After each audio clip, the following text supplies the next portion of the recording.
nós vamos estudar um tema que eu gosto muito. Eu já fiz esse estudo algumas vezes, mas sempre que a gente faz um estudo, nós não somos mais as pessoas que a gente fez anteriormente. O Senhor Deus nos revelou outras coisas.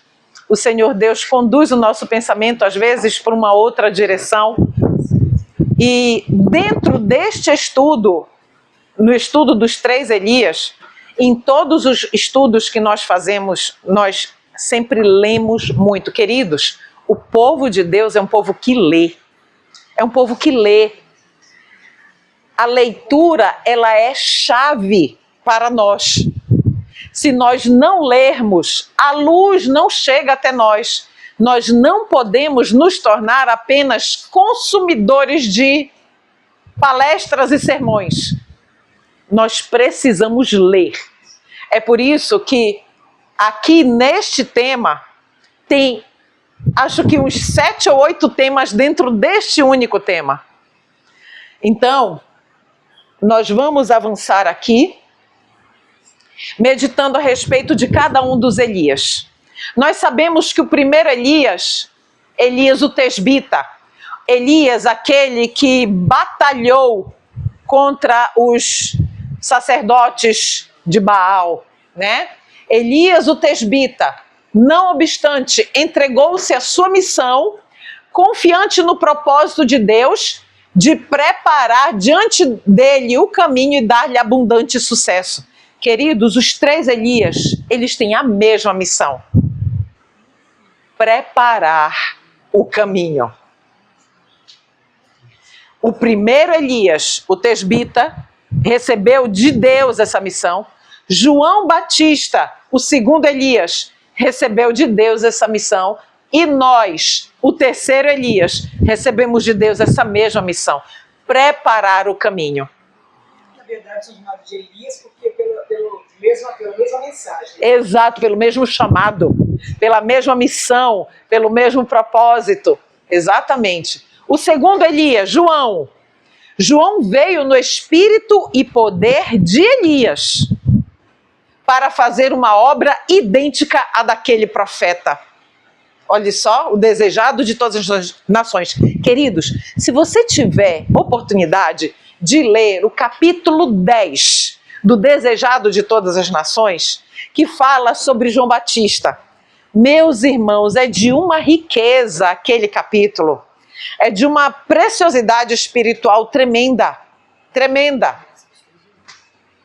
Então, Elias, João veio no poder, no espírito e no poder de Elias, para cumprir uma missão idêntica de Elias o tesbita. A obra de João fora predita pelo profeta Malaquias. Eis que eu vos envio o profeta Elias. Olha só.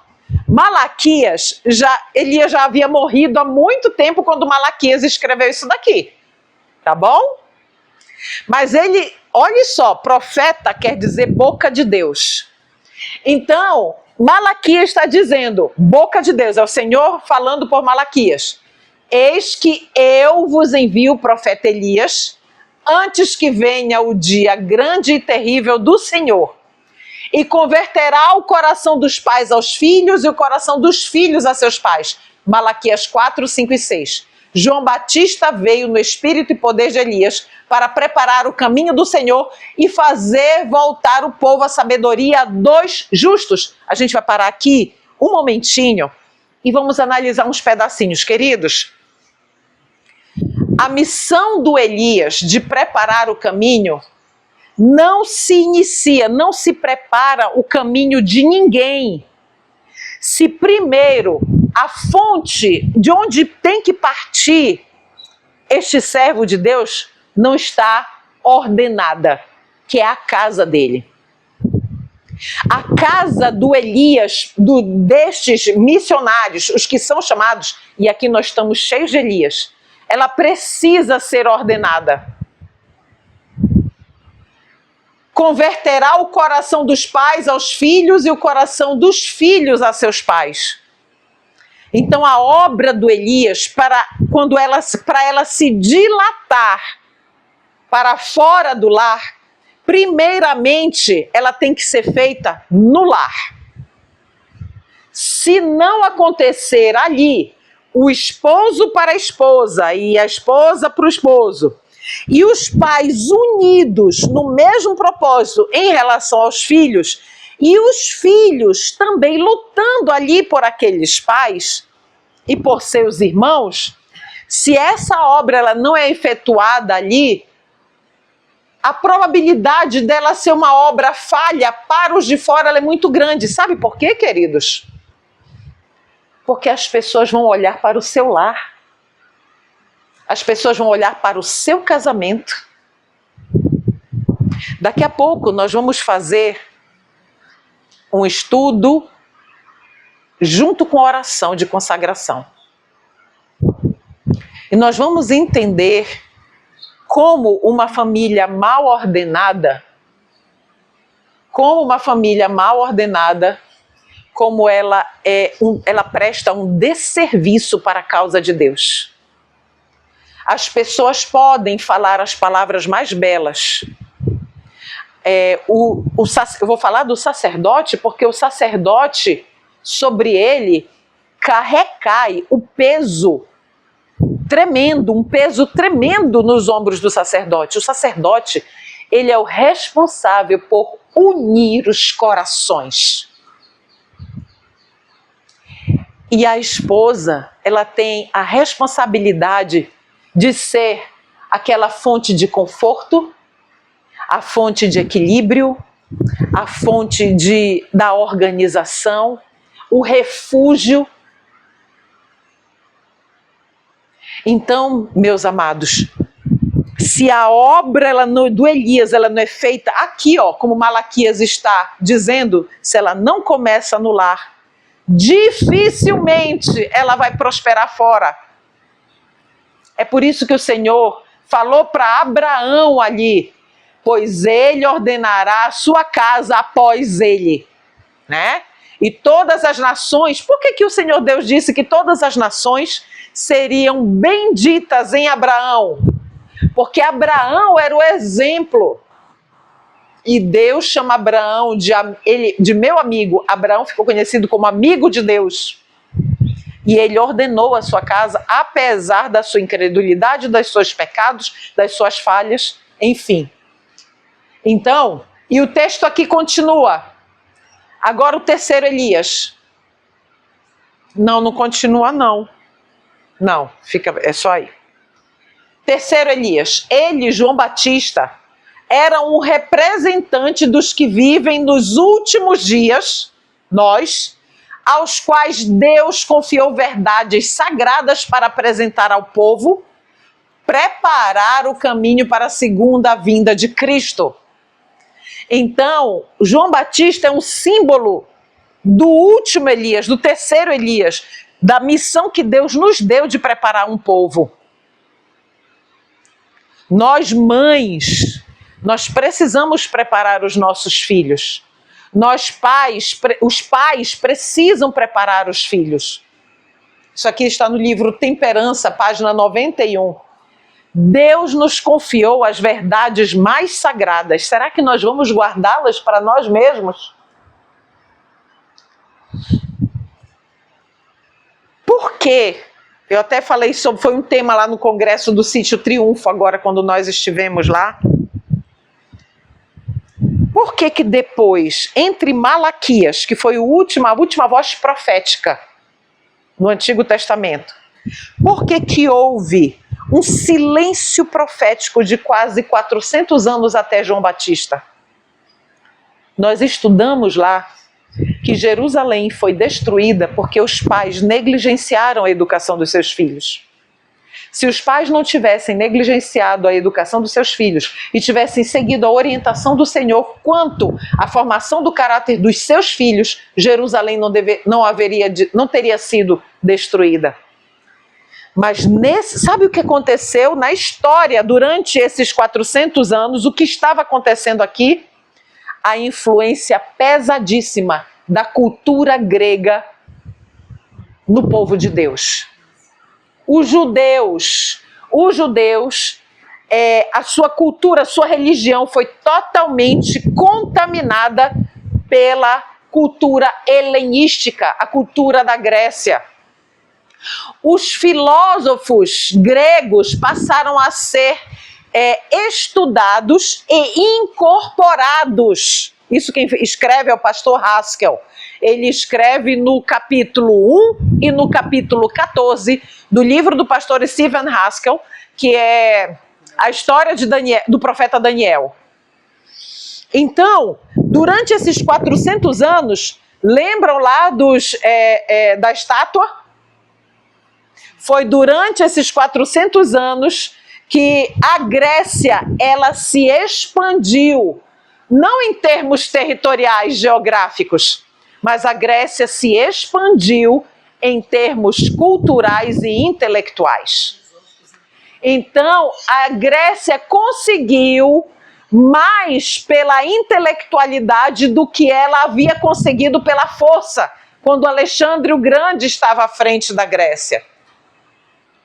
Então, as pessoas, o povo judeu, que deveria ser o representante, os depositários das verdades, assim como a Igreja Adventista é a depositária das verdades mais sublimes que existem, eles falharam. Nós não podemos falhar. E eu não estou falando como igreja, eu estou falando como indivíduo. Queridos, eu vou abrir aqui um parênteses.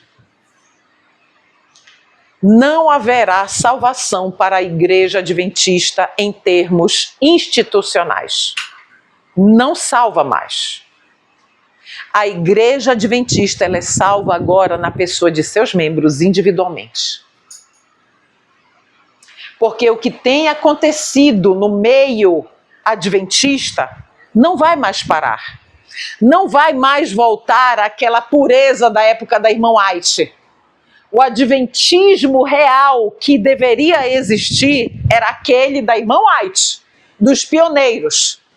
Hoje ele não existe mais.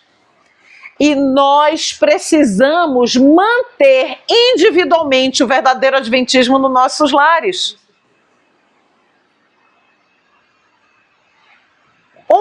Irmã, aonde você tem a confirmação disso? Em 1888.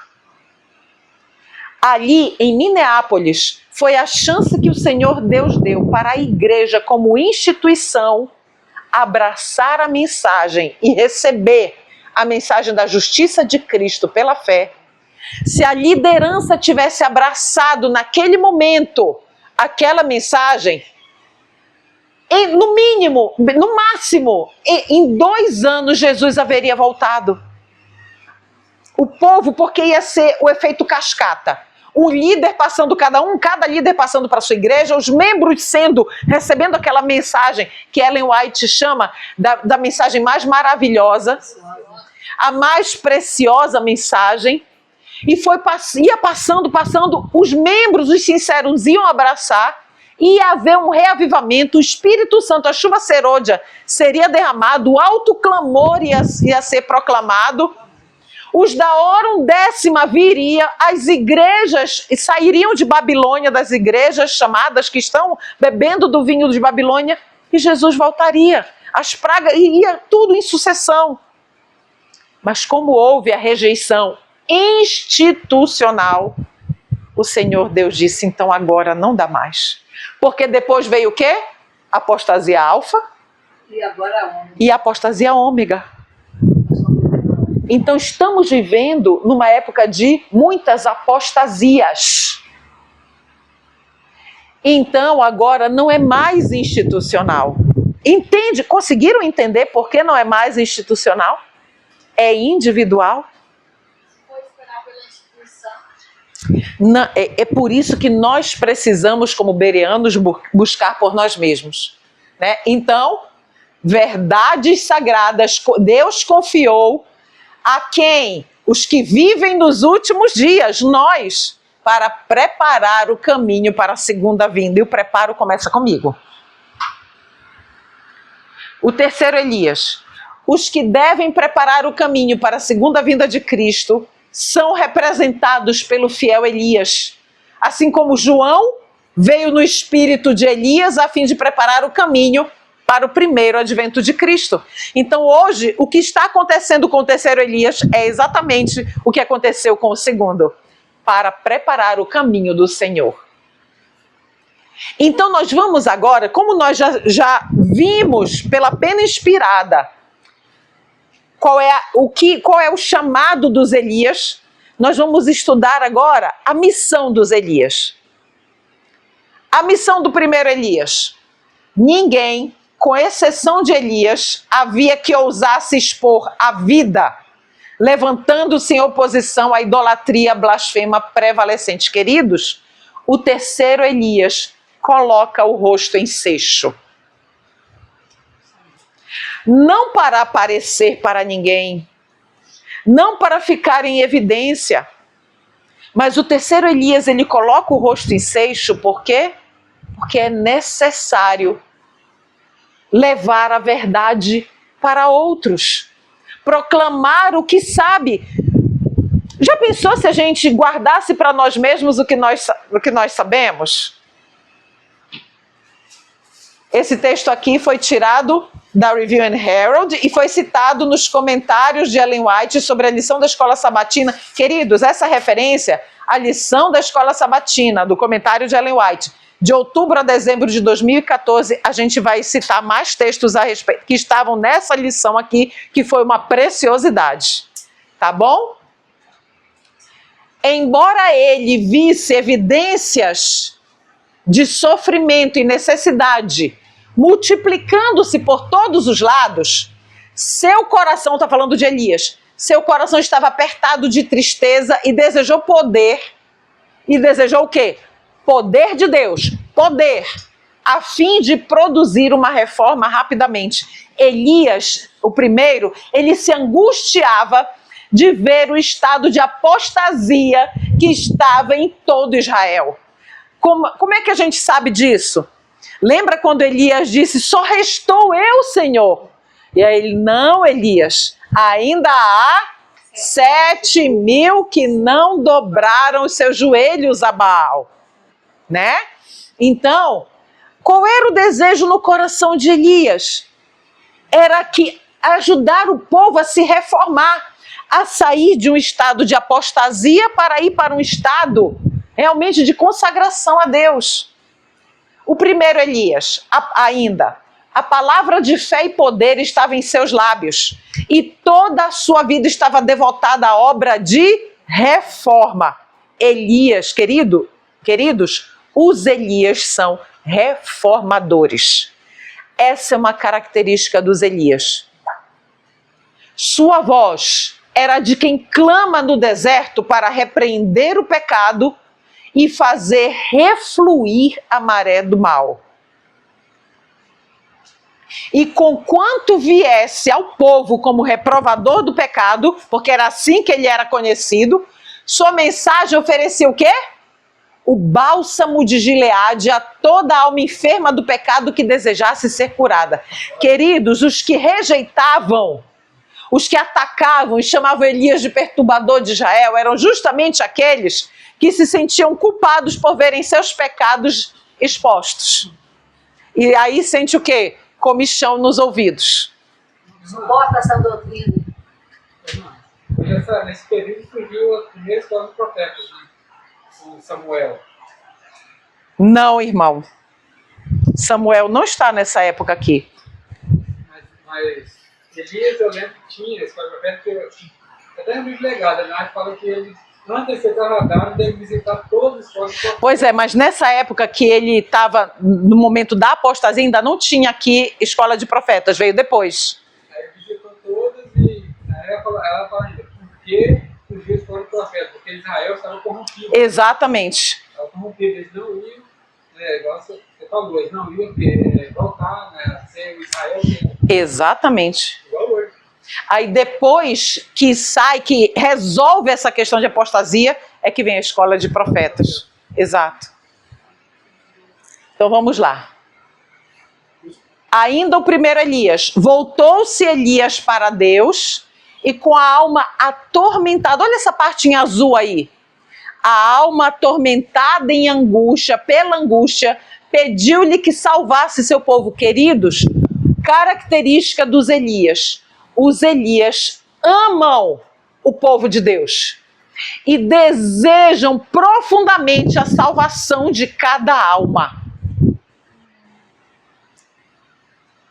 O teólogo que nos prejudicou e nos difamou lá, eu demorei uns 2 anos pedindo ao Senhor para que limpasse o meu coração com relação a ele.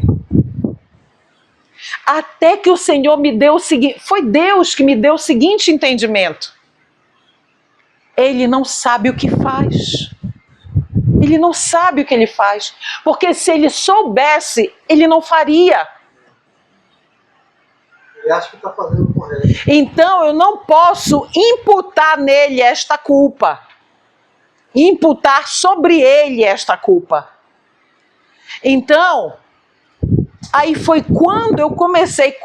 Queridos, quando o coração da gente está pesado pelo rancor, pela mágoa, pelo ressentimento,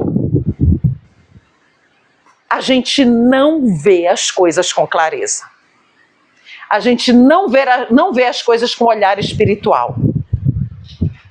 Então, foi quando eu comecei a clamar por mim. Porque, Senhor, eu não estou bem com o Senhor. Eu liguei para 2 irmãos, muito que eu os considero espirituais, lá da nossa cidade.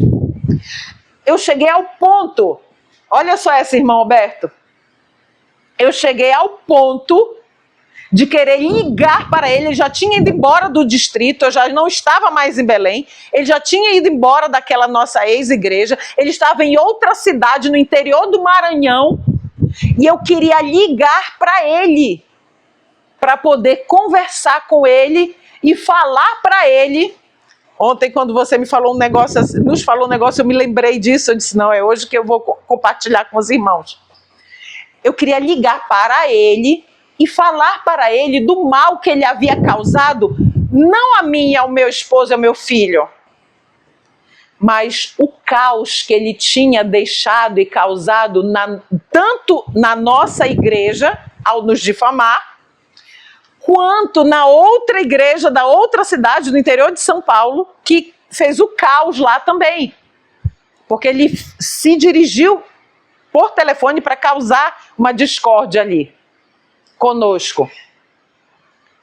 E aí eu ouvi do irmão que ele tem hoje, quase já está com 70 anos esse irmão, pai do Lucas.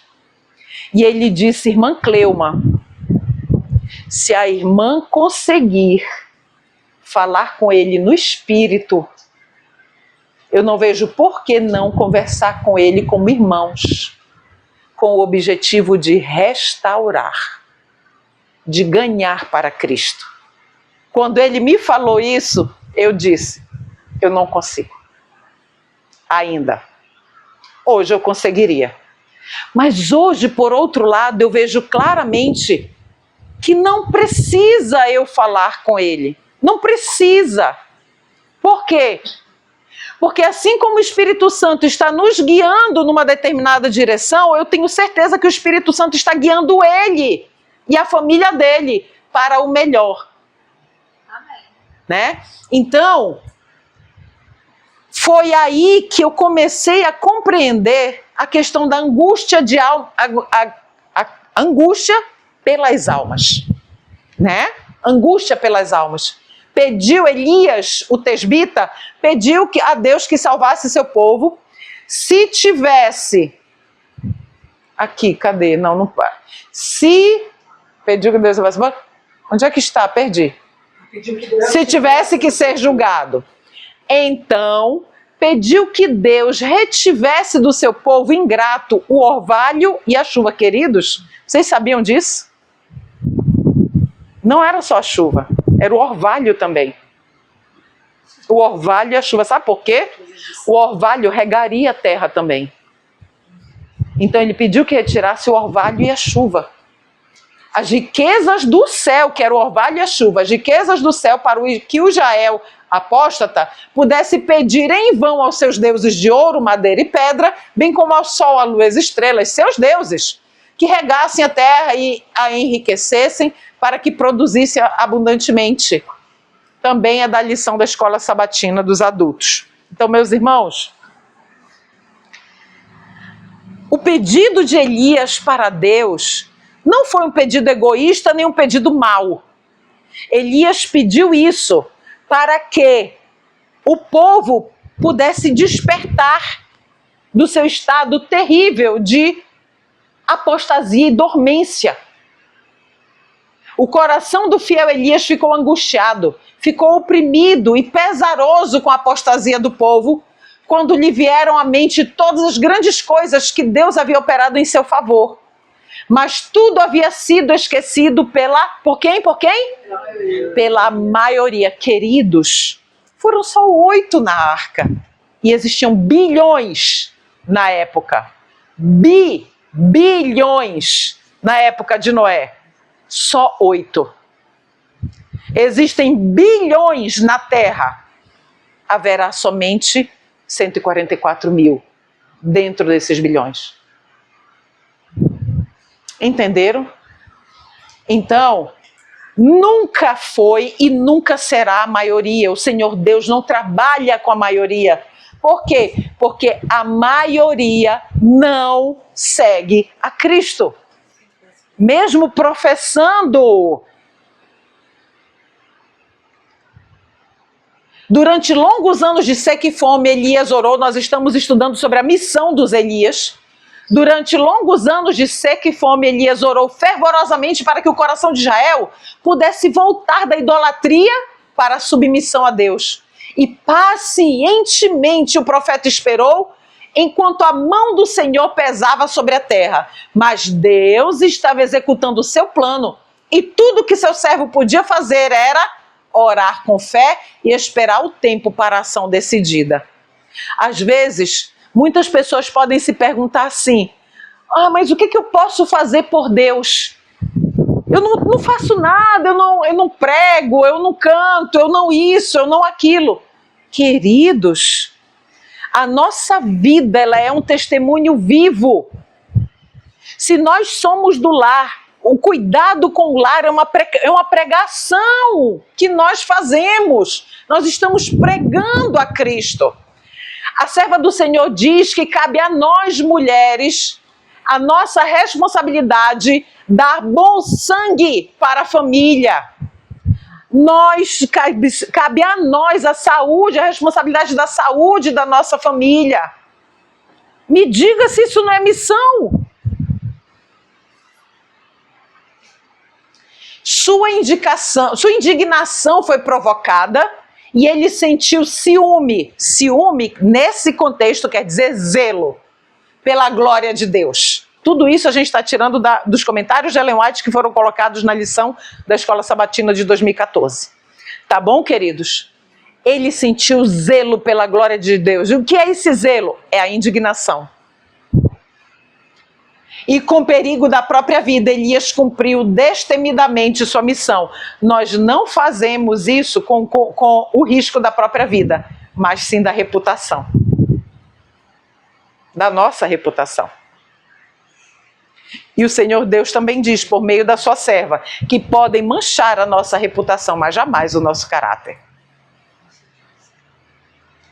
Segundo Elias, João Batista, Deus chamara o filho de Zacarias, missão, ainda estamos na missão.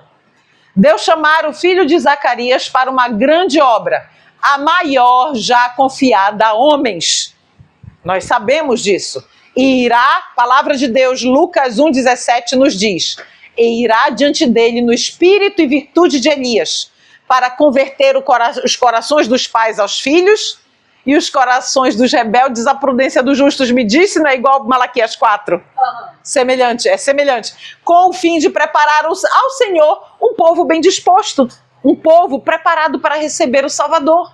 Então aqui a gente vê Lucas retratando isso exatamente, praticamente a mesma coisa que Malaquias havia dito, séculos antes de João Batista nascer. porque este é o anunciado pelo profeta Isaías que disse: voz do que clama no deserto, preparai o caminho do Senhor, endireitai as suas veredas. Mateus 3:3. Essa era a missão de João Batista. João respondeu e disse: vós mesmos me sois testemunhas de que disse: eu não sou o Cristo, mas sou enviado diante dele. Eis a missão do Batista, enviado para preparar o caminho para Cristo. O desejado de todas as nações, aqui está no capítulo 10 também. João devia ir como mensageiro de Jeová, para levar aos homens a luz de Deus. Devia imprimir nas pessoas nova direção aos pensamentos. Devia impressioná-los com a santidade dos reclamos divinos. Queridos, aqueles 400 anos de contaminação grega na religião dos judeus, na religião hebraica, houve o quê? A mistura do erro, da verdade com o erro.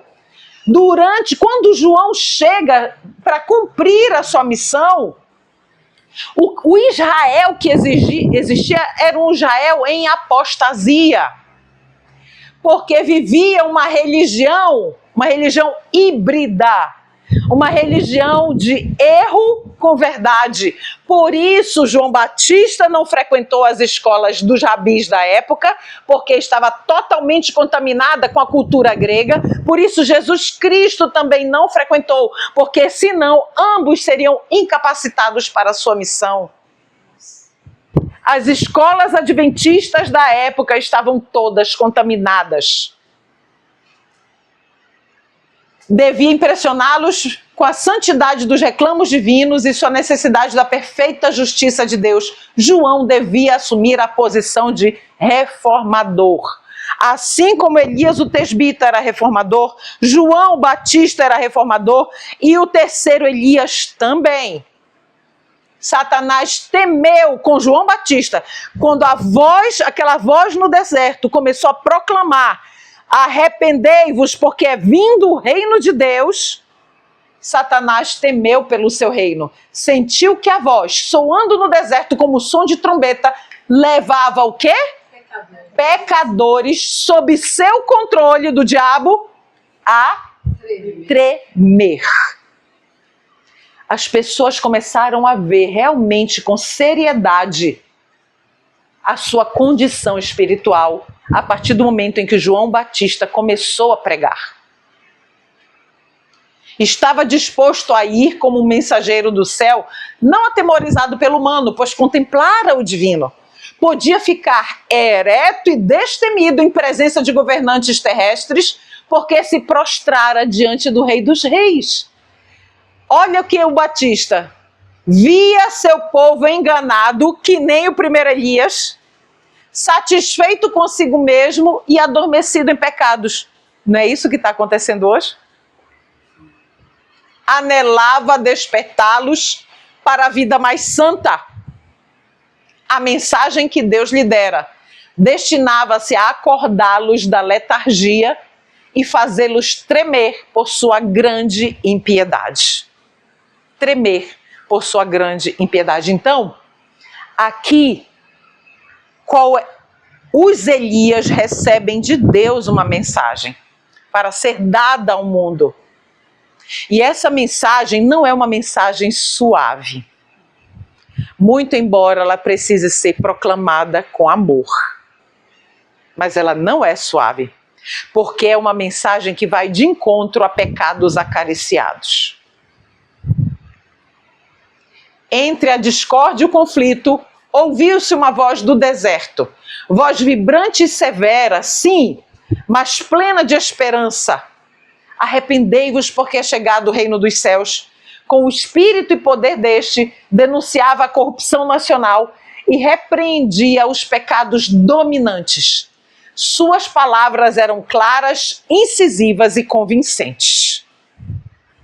João falava com firmeza. Ele não era grosso, ele era firme. As multidões reunidas em torno de Cristo tinham testemunhado a obra de João. Haviam-lhe escutado a destemida repreensão do pecado. João chamou várias vezes os fariseus de raça de víboras. Aos fariseus cheios de justiça própria, os sacerdotes saduceus, ao rei Herodes e sua corte, príncipes e soldados, publicanos e camponeses, a todos falara João com igual franqueza, transparência.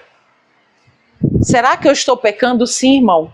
Sim, você está pecando. Por isso, por isso, por isso, por isso. Ele falava com franqueza, fosse quem fosse. Não era uma cana trêmula, você já virou cana de açúcar, né? Quando o vento bate, que ela... Às vezes tem plantação de cana que elas estão todas para um ladinho assim, de tanto que o vento bate, elas vão assumindo aquela posição, não é? Então, ele não era flexível. Ele não vacilava como uma cana trêmula, agitada pelos ventos do louvor, do elogio ou do preconceito humanos. Na prisão, foi em sua lealdade para com o Senhor e seu zelo pela justiça, o mesmo que ao pregar a mensagem de Deus no deserto. Em sua fidelidade aos princípios, era firme como a rocha. Ser fiel aos princípios. Princípios são negociáveis. Não tem como negociar princípios. Não foi concedido ao Batista fazer cair fogo do céu, como o primeiro Elias. Ou ressuscitar um morto, também como Elias fez. Ou empunhar a vara do poder de Moisés em nome de Deus. João foi enviado para anunciar o advento do Salvador e chamar o povo para preparar-se para a sua vinda.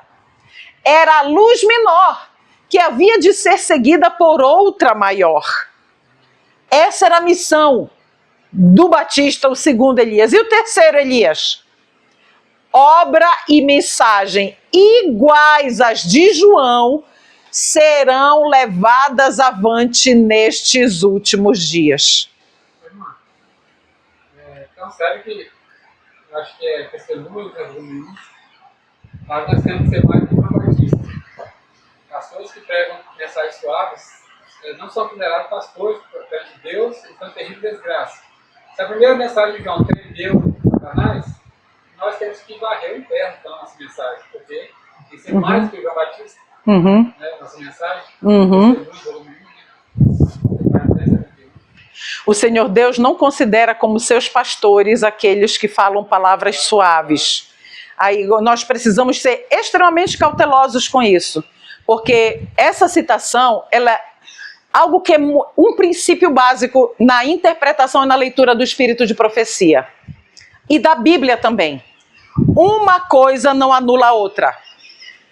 Então, ao passo que eu preciso, todos nós precisamos compreender, sim, que nós precisamos ser firmes, diretos, mas nós precisamos ser como Cristo, que sempre que ia proferir as suas incisivas repreensões, ele falava com lágrimas na voz.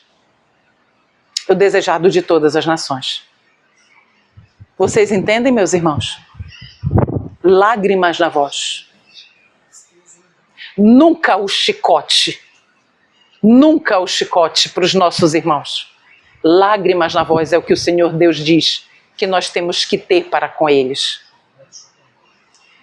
Pode falar, mozão. O chicote deve ser usado, sim, em nós mesmos, mas nunca para o nosso próximo. Precisamos ser transparentes, falarmos a verdade, mas com lágrimas na voz, porque era assim que Jesus repreendia. Então não podemos nos omitir, é diferente. Omissão é pecado. Porque quando nós nos omitimos, que nem Ellen White, quando ela tentou suavizar a mensagem que Deus havia dado para ela. O Senhor Deus, o Senhor Jesus apareceu a ela em visão e olhou para ela com o senho fechado. E ela disse que ela caiu no chão e ela desejou nunca mais poder contemplar aquele rosto. Então, ela depois entendeu que ela precisava realmente, olha só, transmitir a mensagem com fidelidade. Exatamente como Deus estava mostrando. Mas com lágrimas na voz. Jesus é o nosso modelo. Nós não podemos esquecer isso, né? Uma outra coisa, nós somos o terceiro Elias. Nós não podemos perder almas. O chicote, ele afasta, ele não agrega. O chicote, ele distancia os irmãos. O chicote apresenta para as pessoas algo legalista. Mas a verdade dita com transparência, firmeza e lágrimas na voz, ela ganha almas. Eu errei por muito tempo, porque eu fui o chicote para os meus irmãos. Só de uns 2 anos para cá é que eu tenho entendido isso. Tem que orar muito a Deus para protestar a gente. Isso é só pela oração, Semiramis. É só pela oração. Sabe por quê? Porque nós fomos educados no legalismo. A gente quer usar o chicote. Entendeu? A gente quer usar o chicote. A profecia não pode ser usado contra nossos irmãos, mas para musa do nosso. Exato. Exato. A profecia não pode ser usada como chicote nos irmãos, sim para nós. Nós mesmos, não para os outros. Hoje, no espírito e poder de Elias e de João Batista, mensageiros escolhidos por Deus estão chamando a atenção de um mundo em vias de julgamento para os solenes acontecimentos a terem lugar breve, em conexão com as horas finais de graça e o aparecimento de Cristo como Rei dos Reis e o Senhor dos Senhores. Qual é a nossa missão que nós estamos sendo chamados agora? Nós estamos sendo chamados, escolhidos como mensageiros para preparar, chamar a atenção de um mundo que está sendo julgado, queridos. Os nossos pensamentos agora eles estão sendo pesados. Entendem? Os nossos pensamentos, os nossos sentimentos, nesse momento, eles estão sendo pesados. Não é por amor ao próximo que eles abrandam a mensagem que lhes é confiada, mas porque são indulgentes ou condescendentes para consigo mesmos e amam a vida fácil, aqueles que não são fiéis ao dar a mensagem. O verdadeiro amor busca primeiro a honra a Deus, queridos, caminha junto, honra a Deus e salvação de almas. Os que possuem este amor não se esquivarão à verdade para se abrigarem dos incômodos resultados de falar claramente. Queridos, falar claramente incomoda. Incomoda. Mas nenhum servo de Deus vai se omitir de falar claramente para granjear o favor e a proteção da sua reputação, da sua comodidade, da sua condição, não. Quando almas estão em perigo, os ministros de Deus não considerarão o eu. Olha só, aqui os ministros de Deus não são só aqueles que recebem o título eclesiástico. São todos os que pregam a verdade. Você, no seu lar, é um ministro de Deus, uma ministra de Deus. Mas falarão a palavra que lhes é ordenada, recusando desculpar ou atenuar o mal. Mas há uma forma de se falar. E essa sabedoria e esse discernimento é só o Espírito Santo que dão. Isaías 58:1 nos diz: clama em alta voz, não te detenhas, levanta a tua voz com uma trombeta e anuncia ao meu povo, Deus falando por Isaías, a sua transgressão e a casa de Jacó e seus pecados. Essa é a nossa missão. Mas lembremos que precisamos também estar nos apresentando a Deus. Queridos, quanto tempo João Batista passou no deserto se preparando para levar a mensagem? Foram 30 anos. Entende? Há de haver um preparo. E o preparo é feito aonde? No lar.